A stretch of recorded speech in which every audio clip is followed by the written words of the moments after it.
Técnicas de lavado de cerebro. Técnicas de persuasión y lavado de cerebro usadas públicamente hoy en día. Por Dick Sutphen. Prólogo. Soy Dick Sutphen y esta cinta es una grabación de estudio, una versión ampliada de la charla que tuvo lugar en el Congreso Mundial de la Sociedad de Hipnotizadores Profesionales en Las Vegas, Nevada. Aunque la grabación está protegida por un copyright para impedir duplicaciones ilegales para venderla a otras compañías, en este caso, invito a los individuos a hacer copias y darlas a los amigos o a cualquiera en posición de poder comunicar esta información. Aunque he sido entrevistado acerca de este tema en muchas emisoras de radio y televisión locales y regionales, la comunicación a gran escala parece estar bloqueada, ya que pudiera resultar una sospecha o investigación del mismo medio en que se difunde o de los sponsors que lo financian. Algunas agencias gubernamentales no desean que esta información se difunda, y tampoco los renacidos movimientos y cultos cristianos y sociedades de formación de potenciales humanos. Todo lo que voy a exponer no refleja sino la superficie del problema. No sé cómo puede detenerse el mal uso de estas técnicas. No creo que sea posible legislar contra lo que, frecuentemente, no puede ser detectado, y si los que legislan están utilizándolas, hay pocas esperanzas de aplicar las leyes a la conducta del gobierno. Sé que el primer paso para iniciar el cambio es generar interés en ello. En este caso, solo puede llegar de los esfuerzos clandestinos, no oficiales. El presente texto ha sido recogido de http://www.herenciacristiana.com/ modificando la maquetación. Hablando de este tema, estoy hablando de mi propio medio de vida, lo conozco, y sé lo efectivo que puede llegar a ser. Soy productor de cintas hipnóticas y con mensajes subliminales y, en algunos de mis seminarios, utilizo tácticas de conversión para ayudar a los participantes a llegar a ser independientes y autosuficientes. Pero, cada vez que uso estas técnicas, advierto de que las estoy usando, y las personas participantes pueden elegir si asistir a ello o no. También saben el resultado que cabe esperar de su participación. Conversión es una palabra amable para designar el lavado de cerebro, y cualquier estudio acerca del lavado de cerebro debe de comenzar con el estudio del resurgimiento cristiano en la América del siglo XVIII. De modo que, para empezar, quiero dejar claro el más básico de los hechos sobre los lavados de cerebro.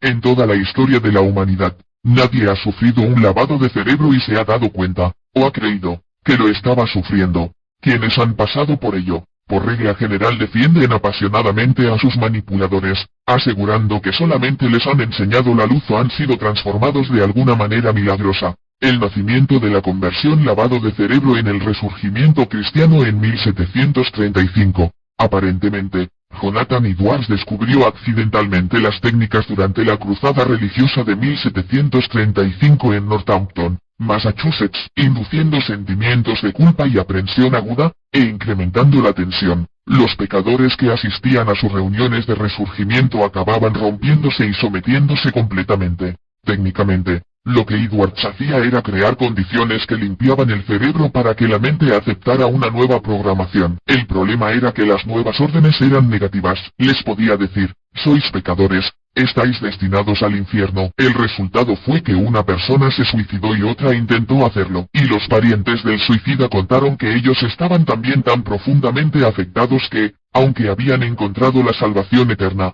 estaban obsesionados con la diabólica tentación de acabar con sus vidas.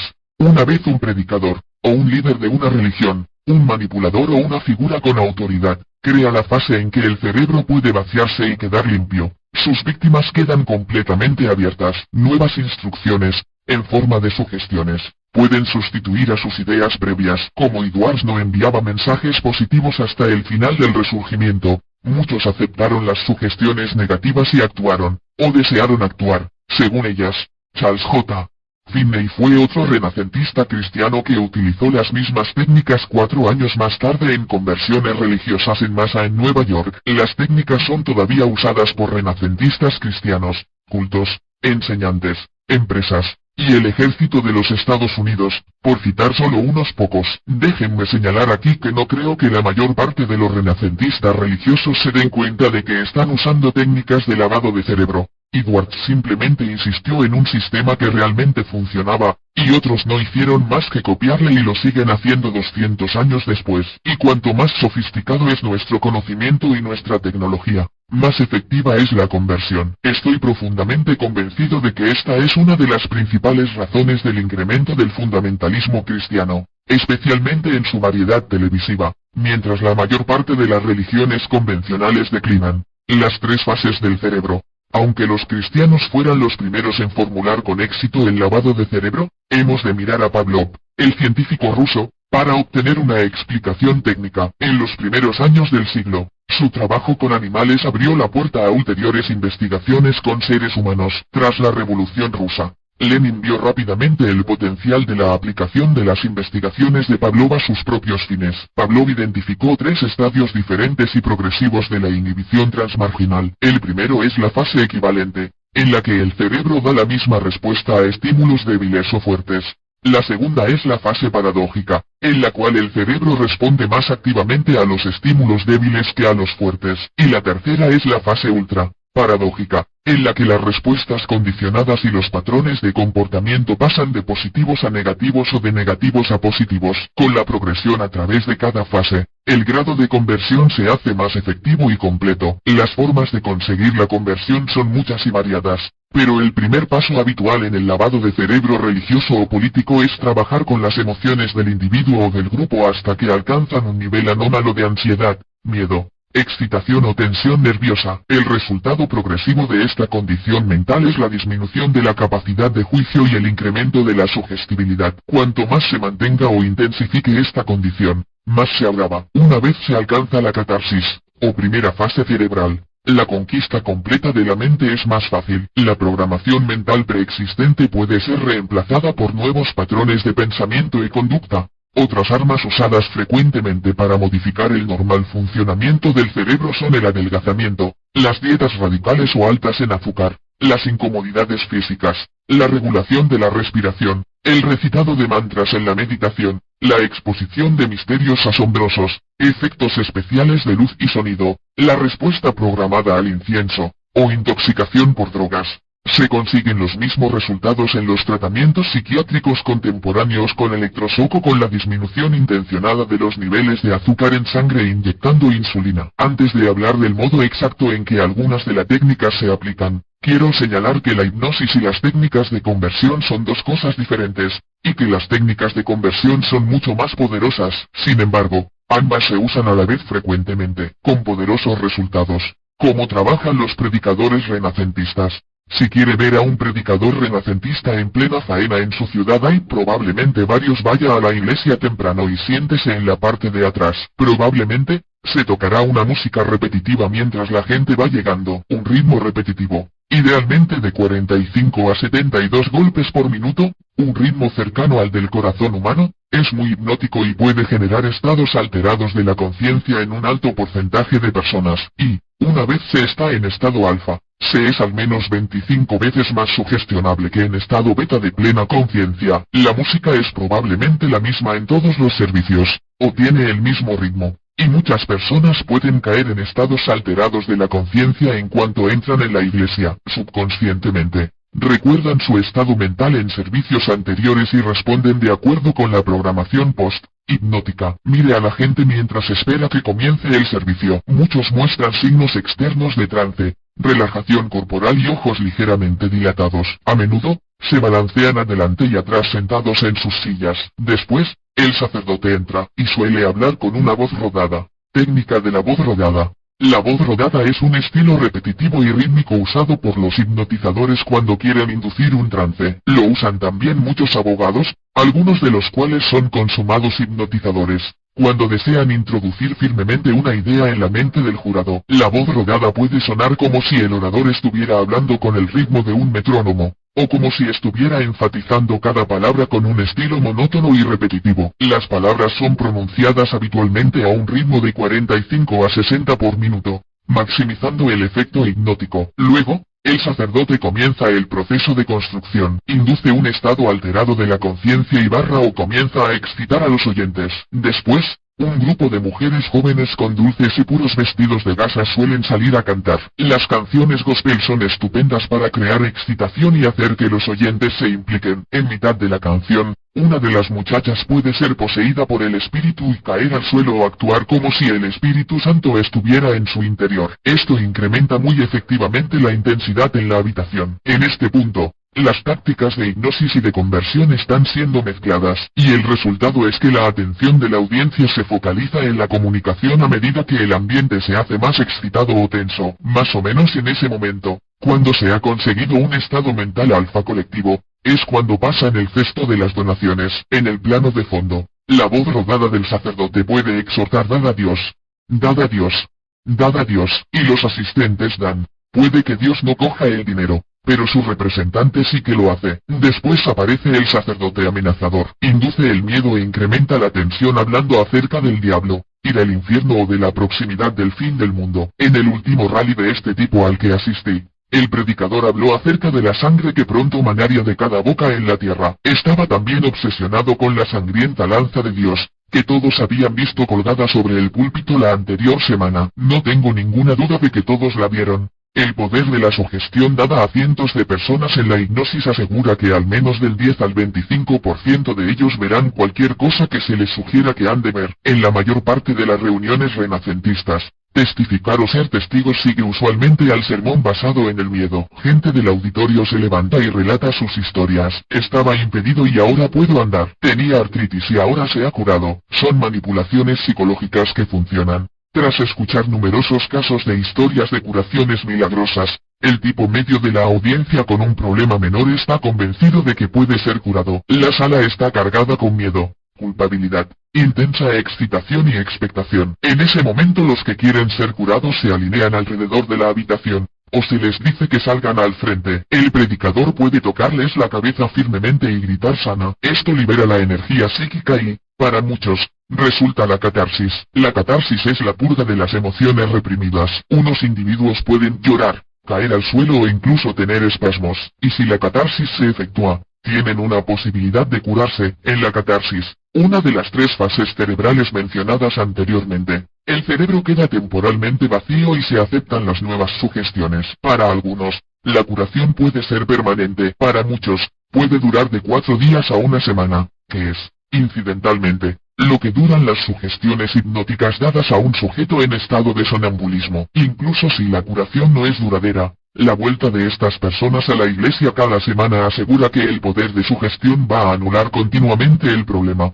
O a veces, tristemente, puede enmascarar un problema físico que perjudicará al individuo a largo plazo. No estoy diciendo que no ocurran verdaderas curaciones. Ocurren. Puede que la persona estuviera lista para dejar de lado la negatividad que causó el problema en principio. Puede que fuera obra de Dios, pero creo que pueden explicarse con el conocimiento actual del funcionamiento de la mente / el cerebro. Las técnicas y la representación pueden variar de iglesia a iglesia. Muchas usan el don de lenguas para generar la catarsis en algunas personas mientras el espectáculo crea intensa excitación en los observadores.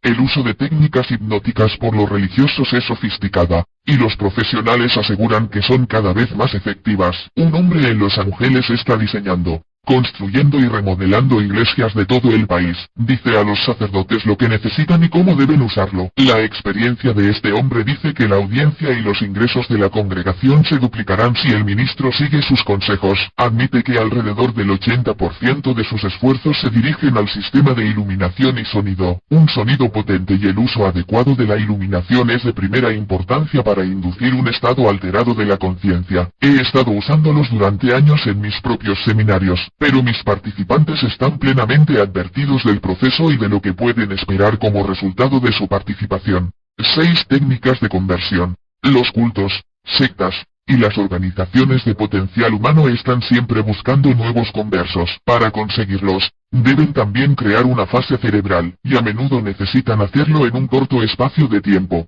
un fin de semana, o tal vez incluso un día. Las siguientes son 6 técnicas primarias usadas para generar la conversión. El encuentro o reunión de entrenamiento se producen en un lugar en el que los participantes están separados del mundo exterior. Puede ser cualquier lugar, una casa privada, un emplazamiento rural remoto, o incluso la sala de bailes de un hotel en donde a los participantes solo se les permite un uso limitado del cuarto de baño. En un primer paso, en las organizaciones de potencial humano, los controladores dan una larga charla acerca de la importancia de mantener los compromisos en la vida. A los participantes se les dice que si no mantienen sus compromisos, su vida nunca funcionará bien. Es una buena idea mantener los compromisos, pero los controladores subvierten un valor humano positivo para sus propios propósitos. Los participantes se juran a sí mismos y a su entrenador que mantendrán sus compromisos. Cualquiera que no lo haga es intimado a hacerlo o abandonar inmediatamente la reunión. El siguiente paso es comprometerse a completar el entrenamiento,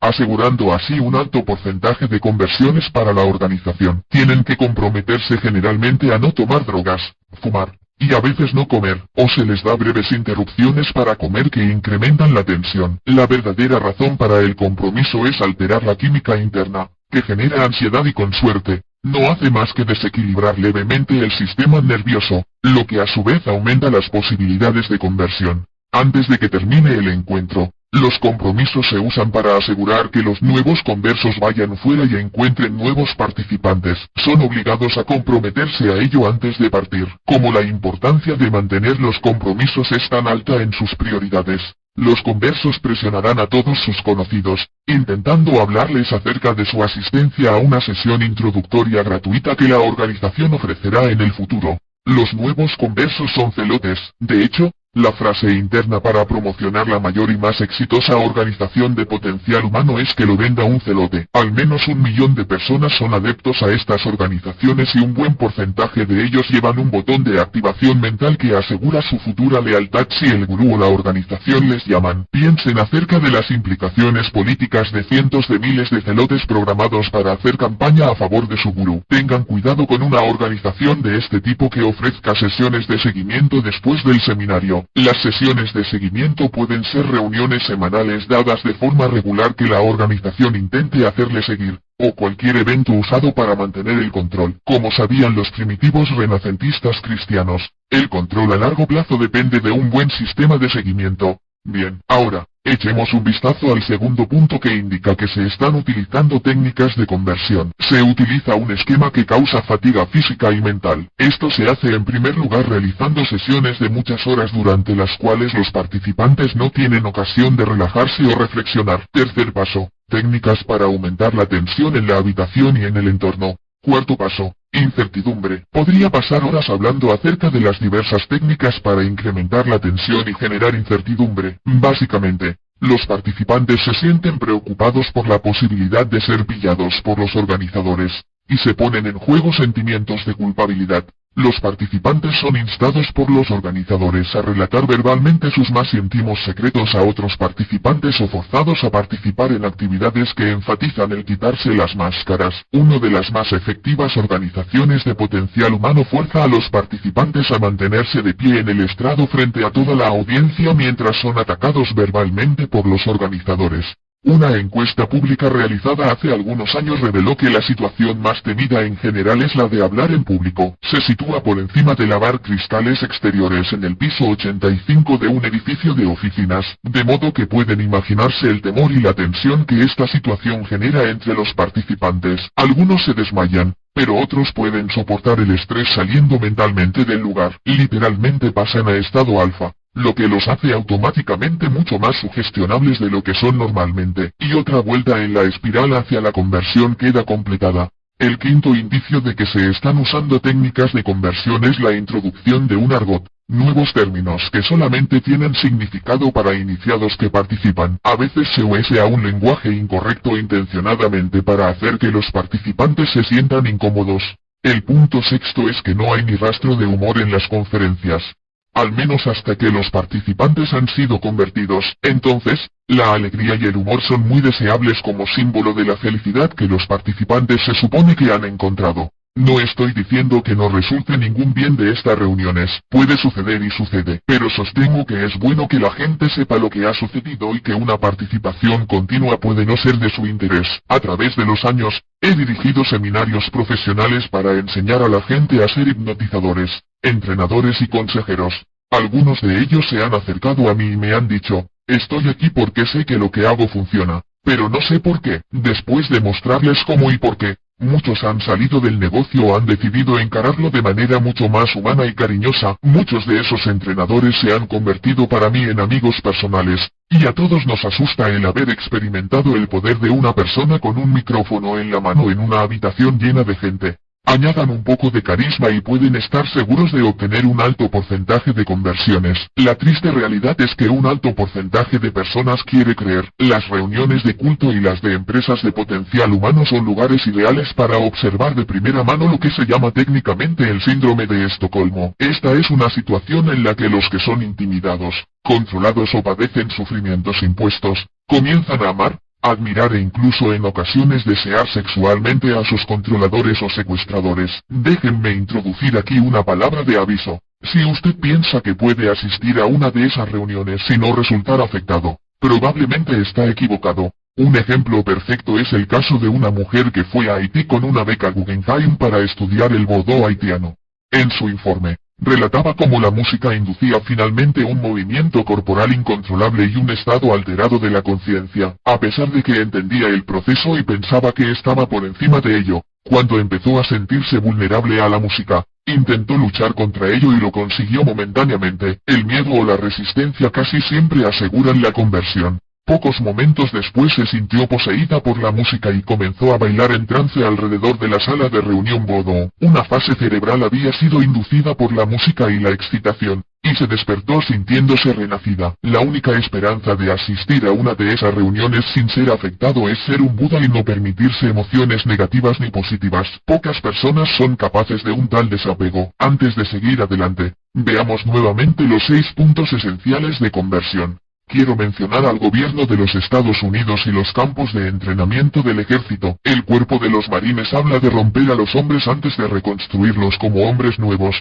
como marines. Bien, eso es exactamente lo que hacen. De la misma manera que las iglesias o sectas rompen a las personas y las reconstruyen como felices vendedores de flores en las esquinas de las calles. Considerando las necesidades del ejército, no estoy haciendo juicios acerca de si es bueno o malo. Es un hecho que los hombres sufren efectivamente un lavado de cerebro. Los que no se someten son despedidos o pasan gran parte de su tiempo en el calabozo. Proceso de decognición. Una vez se ha efectuado la conversión inicial, las sectas, servicios armados y grupos similares no pueden tener dudas acerca de sus miembros. Los miembros deben responder a las órdenes y actuar como se les dice. De lo contrario son peligrosos para el control de la organización. Esto se consigue por medio de las 3 etapas del proceso de decognición. El primer paso es la reducción de la alerta. Los controladores causan un mal funcionamiento del sistema nervioso, haciendo difícil la distinción entre fantasía y realidad. Esto se puede llevar a cabo de diferentes maneras.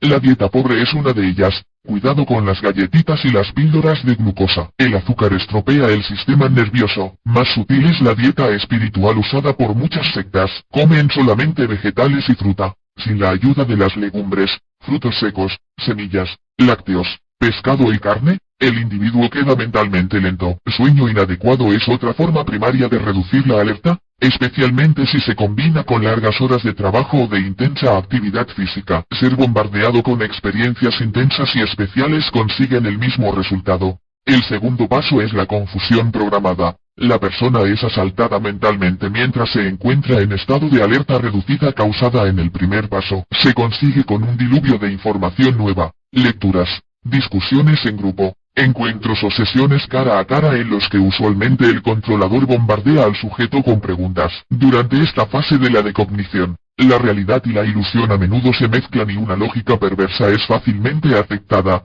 El tercer paso es la detención del pensamiento. Se utilizan técnicas que hacen que la mente se quede plana. Estas son técnicas de estado alterado de la conciencia que inicialmente inducen la calma dándole a la mente algo simple en lo que fijar la atención. Manteniéndolo mucho tiempo se produce una sensación de euforia y finalmente alucinaciones.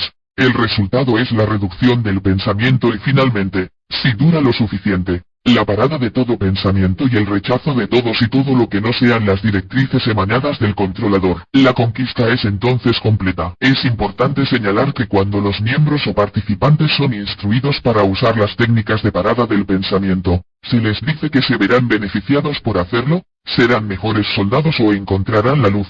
Hay tres técnicas básicas usadas para detener el pensamiento. La primera es la marcha. El ritmo tump, tump, tump crea literalmente hipnosis y por lo tanto gran susceptibilidad a la sugestión. La segunda técnica es la meditación. Si alguien dedica cada día 1 hora y media a la meditación, después de unas pocas semanas hay muchas posibilidades de que no vuelva al estado beta de conciencia. Puede permanecer en estado alfa por tanto tiempo como continúe practicando la meditación. No estoy diciendo que sea malo. Si lo hace por sí mismo, puede ser muy beneficioso. Pero es un hecho que está provocando que su mente quede plana. He trabajado con personas que practican la meditación cuyos resultados electroencefalográficos son concluyentes. Cuanto más medita alguien, más plana es su mente hasta que, finalmente y en especial si se utiliza conjuntamente con la decognición o en exceso, todo pensamiento desaparece. Algunos grupos religiosos ven esto como el nirvana. Pero eso es una tontería, es simplemente un resultado fisiológico predecible. Y si el cielo en la tierra es realmente no pensar y no tomar decisiones, creo que debo cuestionarme para qué estamos aquí.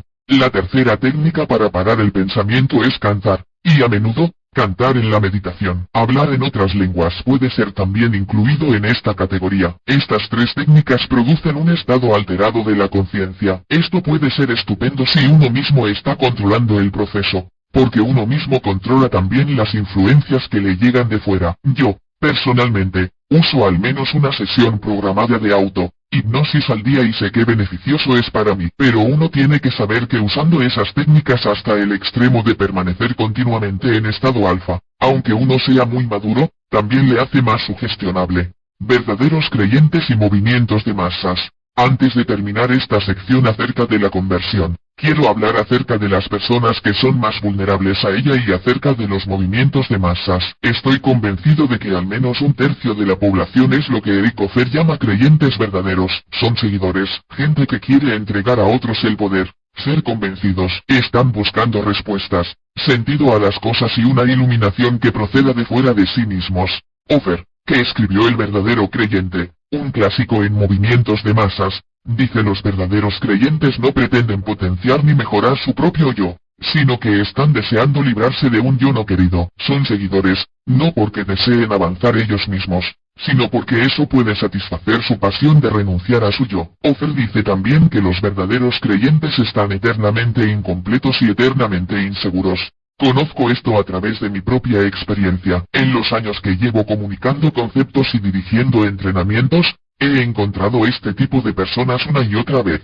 Todo lo que puedo hacer es mostrarles que lo único que se debe buscar es nuestro verdadero yo en nuestro interior. Sus respuestas personales han de encontrarse allí una y otra vez. Les comunico que la base de la espiritualidad es la autorresponsabilidad y el automejoramiento. Pero muchos de los verdaderos creyentes me dicen simplemente que yo no soy espiritual y se van a buscar a alguien que les dé el dogma y la estructura que ellos desean. Nunca debe subestimarse el peligro potencial que representa esa gente. Pueden ser convertidos fácilmente en fanáticos que mueran y maten encantados por su sagrada causa. Es un sustituto de su fe perdida en sí mismos y se ofrecen a sí mismos como sustitutos de la esperanza individual. La mayoría moral está construida con verdaderos creyentes. Todos los cultos están compuestos de verdaderos creyentes. Se los puede usted encontrar en la política, la iglesia, los negocios y los grupos que trabajan por una causa social. Son los fanáticos de todas esas organizaciones. Los movimientos de masas tienen por regla general un líder carismático. Los seguidores quieren convertir a otros a su manera de vivir o imponerles un nuevo modo de vida.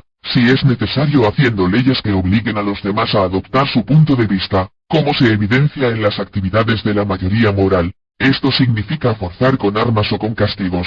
En realidad esta es la base que subyace en las obligaciones legales. La existencia de un enemigo común, un demonio, es esencial para el éxito de los movimientos de masas. Los renacentistas cristianos tenían a Satán en persona, pero eso no era suficiente. Han añadido lo oculto, los pensadores de la nueva era y, por último, a todos los que se oponen a su mezcla de iglesia y política, como se evidencia en sus campañas políticas contra todos los que no están de acuerdo con sus opiniones.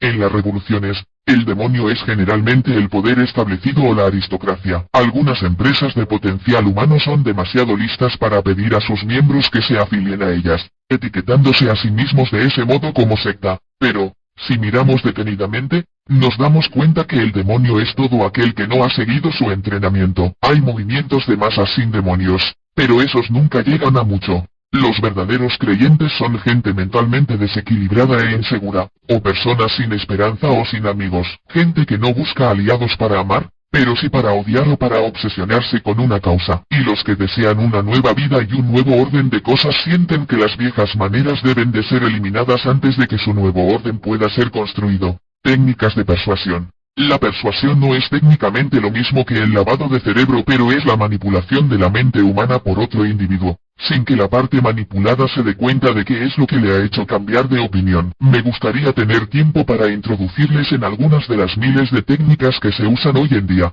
pero la base de la persuasión es siempre el acceso al mismo cerebro. La mitad izquierda de nuestro cerebro es analítica y racional, la mitad derecha es creativa e imaginativa. Esto es una simplificación, pero sirve para lo que quiero decir. La idea es distraer a la parte izquierda del cerebro manteniéndola ocupada. Idealmente, el persuasor genera un estado alterado de conciencia, haciendo que uno pase del estado beta de alerta al alfa. Esto se puede medir en una máquina de electroencefalogramas. En primer lugar, déjenme poner un ejemplo de distracción del lado izquierdo del cerebro. Los políticos usan estas poderosas técnicas todo el tiempo. Los abogados usan algunas variantes que, según me han dicho, llaman apretar el lazo. Piense por un momento que está viendo a un político dando un discurso. En primer lugar, debe de crear lo que se llama estado de asentimiento. Esto es lanzar afirmaciones con las que los oyentes están de acuerdo. Deben incluso asentir con la cabeza mientras habla para mostrar su asentimiento.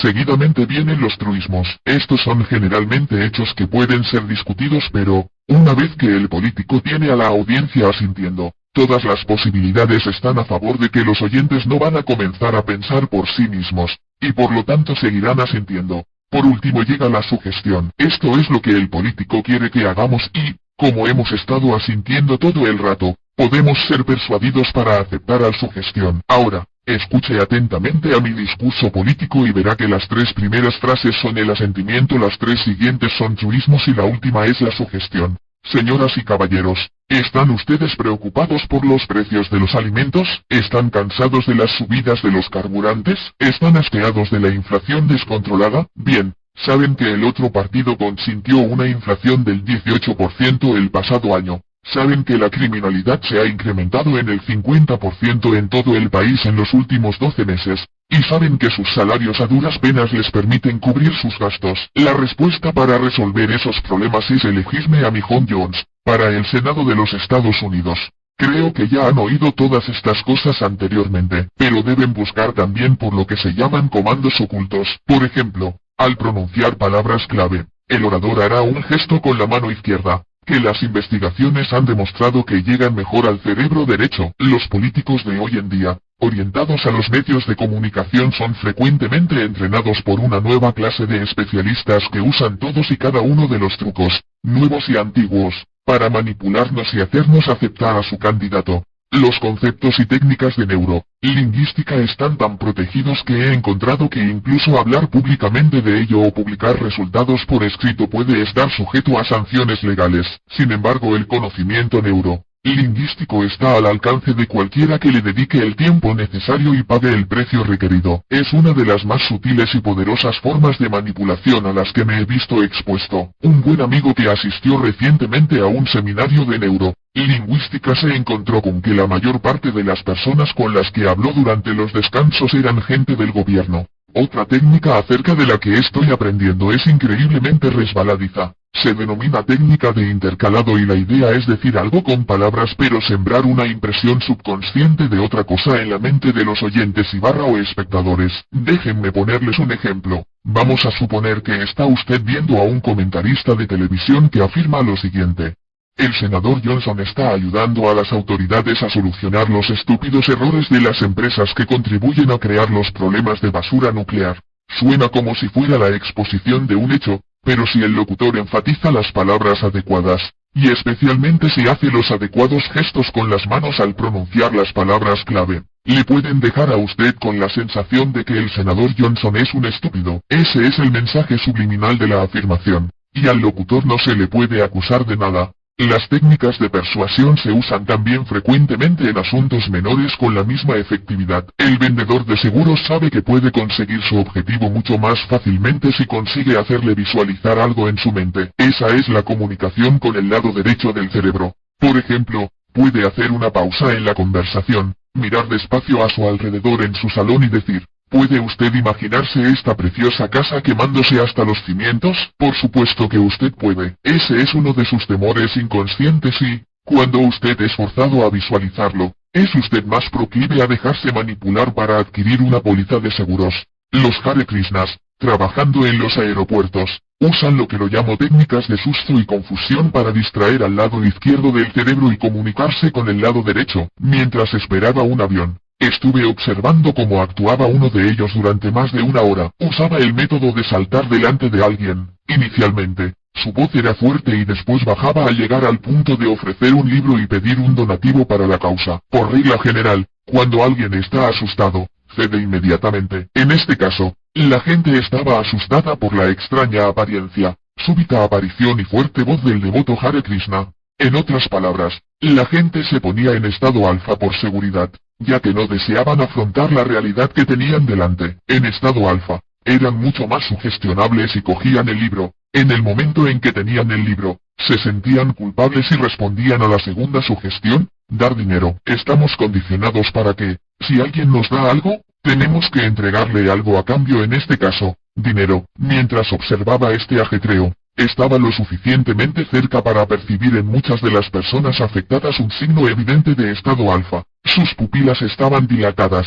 Programación subliminal. Las señales subliminales son sugestiones escondidas que solo su subconsciente puede percibir. Pueden ser auditivas, escondidas tras una música, o visuales, esparcidas en una imagen o proyectadas en una pantalla tan rápidamente que usted no las ve conscientemente, o astutamente incorporadas en una imagen o diseño. Muchas señales audio subliminales en cintas de reprogramación contienen sugestiones verbales grabadas a bajo volumen. Pongo en duda la eficacia de esta técnica.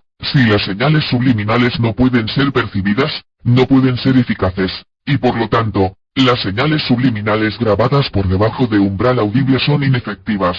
La técnica más antigua de señales subliminales audio es a una voz que sigue el volumen de la música, de modo que las señales son imposibles de detectar sin un ecualizador paramétrico. Pero este sistema está patentado y, cuando quise desarrollar mi propia línea de cassettes subliminales, vi que era imposible negociar con el dueño de la patente. Mi abogado consiguió copias de las patentes que entregué a algunos buenos ingenieros de sonido de Hollywood, pidiéndoles que crearan una nueva técnica. Encontraron una manera de modificar y sintetizar psicoacústicamente las sugestiones de modo que se proyecten en el mismo tono y frecuencia que la música, dando así la impresión de ser parte de la música. Pero encontramos que, usando este sistema, no hay modo de reducir varias frecuencias para detectar los mensajes subliminales. En otras palabras, aunque las sugestiones son escuchadas por la mente subconsciente, no pueden ser monitorizadas ni siquiera con el equipo más sofisticado. Si nosotros fuimos capaces de descubrir esta técnica tan fácilmente como lo hicimos, no quiero ni pensar lo sofisticados que han debido de llegar a ser estos sistemas, teniendo a disposición de los investigadores los fondos ilimitados del gobierno y de los publicistas. Tiemblo al pensar en la manipulación propagandística y publicitaria a la que estamos expuestos diariamente. Simplemente no hay modo de saber lo que se esconde bajo la música que estamos oyendo. Puede incluso que se esconda una segunda voz bajo que oímos. Las series de Wilson B. Yankee, Ph.D. acerca de anuncios subliminales y campañas políticas ilustra muy bien el mal uso que se da a estos sistemas en muchas áreas, especialmente en anuncios escritos en los diarios, revistas y vallas publicitarias. La gran pregunta es, ¿funcionan? Y yo le garantizo a usted que lo hacen, no solo por la respuesta de quienes han usado mis cintas, sino por los resultados de programas como los mensajes subliminales que se ocultan tras la música en los grandes almacenes. Se supone que el único mensaje es el de no robar. Una tienda de la costa oeste, de los Estados Unidos, recibió un descenso del 37% en los primeros 9 meses de prueba. Un artículo de 1987 en el Boletín Técnico Boletín Cerebro, Mente afirma que el 99% de nuestra actividad cognitiva puede ser no consciente, según el director del Laboratorio de Psicofisiología Cognitiva de la Universidad de Illinois. El extenso trabajo acaba con esta afirmación, Estos hallazgos apoyan el uso de sugestiones subliminales como sugestiones grabadas en cinta para programas de adelgazamiento y el uso terapéutico de la hipnosis y la programación neurolingüística. Mal uso masivo. No puedo contar muchas historias acerca de la programación subliminal, pero en cambio puedo dedicar mi tiempo en advertirles a ustedes del uso sutil de este tipo de programación. He tenido la experiencia personal de estar sentado en un auditorio de Los Ángeles con más de 10.000 personas que se habían reunido para escuchar a una persona carismática. 20 minutos después de entrar en el auditorio, me di cuenta de que estaba entrando y saliendo en un estado de conciencia alterado. Quienes me acompañaron experimentaron lo mismo. Como se trata de nuestro trabajo, nos dimos cuenta de lo que estaba sucediendo, pero los que nos rodeaban no lo notaban. Observando cuidadosamente, lo que parecían demostraciones espontáneas resultaron ser, de hecho, manipulaciones perfectas. El único método que puedo imaginar que fue utilizado para crear el trance es una vibración de 6 o 7 ciclos por segundo emitida hacia la habitación a través del sonido del aire acondicionado. Esta vibración particular genera estado alfa, lo que hace a la audiencia altamente sugestionable. Del 10 al 25% de la población es capaz de tener estados de conciencia alterados de manera sonámbula. Para esas personas, las sugestiones del orador, si no son amenazadoras, pueden ser aceptadas con órdenes. Esto me lleva a mencionar el vibrato. El vibrato es un efecto de trémolo que emiten algunas voces o instrumentos musicales, y sus ciclos por segundo causan que la gente entre en un estado alterado de conciencia. En un periodo de la historia inglesa, a los cantantes cuyas voces contenían un vibrato pronunciado no se les permitía actuar en público porque los oyentes entraban en estados alfa y tenían fantasías, a menudo de contenido sexual. La gente que va a la ópera o disfruta oyendo a cantantes como Mario Lanza están familiarizados con este estado inducido por los cantantes. Ahora llevaremos los avisos un poco más lejos. Hay también elf inaudibles. Extra low frequency waves igual frecuencias extra bajas, son de naturaleza electromagnética. Uno de los principales usos de los elf es la comunicación con los submarinos. El Dr. Andrija Puarich, un investigador muy respetado, puso en funcionamiento un experimento para advertir a los oficiales estadounidenses del uso que hacían los rusos de los ELF. Unos voluntarios se enchufaron de modo que sus ondas cerebrales pudieran ser monitorizadas. Fueron sellados en una habitación metálica que no podía ser penetrada por ninguna seña normal. Entonces, Puarich envió ELF a los voluntarios. Los ELF penetran la tierra y por supuesto las paredes metálicas. Quienes estaban dentro no podían saber si las señales estaban siendo enviadas o no. Y Puarich vio las reacciones en los equipos de EC. El 30% de las personas dentro de la habitación fueron poseídos por la señal ELF en 6 a 10 segundos. Cuando digo poseídos, quiero decir que su comportamiento siguió las pautas establecidas para unas determinadas frecuencias. Ondas de 6 ciclos por segundo hacían que los individuos se sintieran emocionalmente alterados y muy descontrolados. A 8.2 ciclos, se sentían optimistas, sentimientos elevados, como si hubieran estado haciendo meditación trascendental de modo magistral tras un aprendizaje de años. De 11 a 11.3 ciclos inducían ondas de agitación depresiva que llevaban a comportamiento amotinado. El neurófono. El Dr. Patrick Flanagan es un amigo mío personal. En los primeros 60, siendo un adolescente, Pat apareció en la lista de los mejores científicos del mundo en la revista Life. Entre sus muchos inventos estaba un aparato llamado neurófono, un instrumento electrónico que puede programar sugestiones con éxito a través del contacto directo con la piel. Cuando intentó patentar el aparato, el gobierno le pidió que probara que funcionaba. Cuando lo hizo, la Agencia Nacional de Seguridad confiscó el neurófono.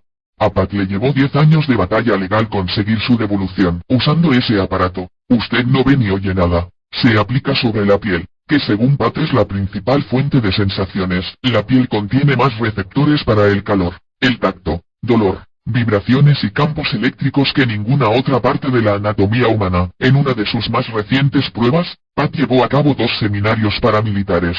Un seminario una noche y otro a la siguiente, porque la habitación no era lo bastante grande para acomodar a todos ellos a la vez. Como el primer grupo parecía muy frío y sin respuesta, Patrick pasó todo el día siguiente haciendo una cinta de audio especial para pasarla en el segundo seminario. La cinta instruía a la audiencia para que se comportara cálidamente y para que sintieran hormigueos en las manos. La cinta se pasó a través del neurófono, que estaba conectado a un hilo conductor situado en el techo de la habitación. No había altavoces, no se podía oír ningún sonido, pero el mensaje llegó con éxito a los cerebros de la audiencia. fueron cálidos y receptivos y respondieron, de acuerdo con la programación recibida, de maneras que no puedo relatar aquí. Cuanto más aprendemos acerca del comportamiento de los seres humanos a través de las avanzadas técnicas de investigación de hoy en día, más aprendemos a controlar a los seres humanos, y lo que más nos asusta es que el medio para apoderarse de todos nosotros ya está en funcionamiento. El aparato de televisión de su salón y de su dormitorio está haciendo mucho más que simplemente entretenerle. Antes de seguir, déjenme apuntar algo más acerca del estado alterado de la conciencia. Cuando usted entra en estado alterado de la conciencia, el lado derecho del cerebro toma el control, lo que hace que se segreguen los opiáceos propios del cuerpo humano, encefalinas y beta, endorfinas, químicamente idénticas al opio. En otras palabras, uno se siente bien, y uno quiere tener más. Unas recientes pruebas llevadas a cabo por el investigador Herbert Krugman mostraron que, mientras mira la televisión, el cerebro del telespectador muestra una actividad del lado derecho que supera a la del izquierdo en 2-1. Para decirlo más sencillamente, los televidentes están en estado alterado más a menudo que en estado normal. Están consiguiendo su ración de beta, endorfinas, para medir el grado de atención. El psicólogo Thomas Mulloyan, del Hospital de Veteranos de Bedford, Massachusetts, conectó a jóvenes televidentes a un aparato de que estaba conectado a la televisión y la apagaba cada vez que los cerebros de los niños producían una mayoría de ondas alfa. A pesar de que se les dijo a los niños que estuvieran atentos, solo unos pocos pudieron mantener la televisión encendida más de 30 segundos. Muchos telespectadores están realmente hipnotizados.